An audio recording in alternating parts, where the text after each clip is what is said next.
Hello children, let's recite a story. The Midnight Library of Whispers. A magical adventure for young readers. Every town has a library, but only the town of Bramble Hollow had a library that opened exactly at midnight. Not a minute before, not a minute after. During the day, the building looked old and sleepy, like a cat napping in the sun. Dusty windows, wooden steps, and a crooked sign that read, "The Bramble Hollow Public Library." Absolutely ordinary, but at night, at night it woke up.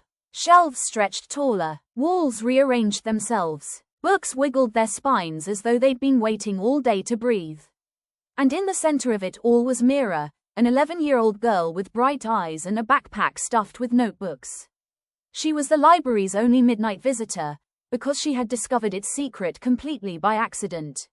One night, while walking her dog, she heard a soft pissed. Pissed. It wasn't her dog. It wasn't the wind. It was a book. A book calling to her. From that night on, Mira returned every midnight. The books whispered stories from inside their pages, unfinished stories that needed her help. Tonight's whisper came from the tallest shelf of the tallest room. The air shimmered faintly. "Up here," said a polite voice with an echo to it. Mira climbed the ladder and found a dusty book titled, "The Map That Lost Its Way." The cover trembled shyly. "Oh, you're here to read me?" asked the book. "I'm here to help you," Mira said. "What did you lose?" "The path," the book sighed. "All maps show where to go, but I've forgotten everything. The rivers, the roads, the mountains. Just blank pages now." Mira opened the book and gasped. It truly was empty, every page blank as a fresh snowfall. Just then, the ink bottle on Mira's belt began to glow. The library lights flickered. All around her, the whispering books hushed themselves. "The library is choosing you," murmured the map. "Choosing me? For what?"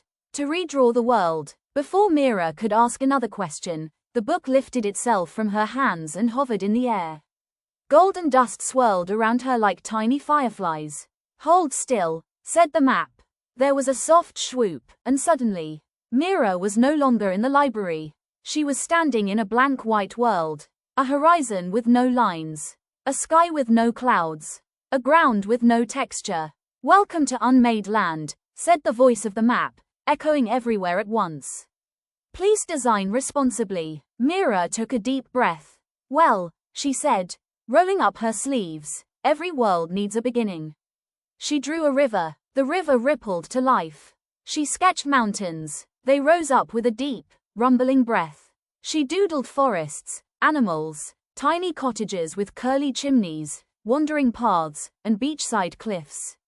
Everything she imagined bloomed into real color, real sound, real wind. But then she noticed something odd.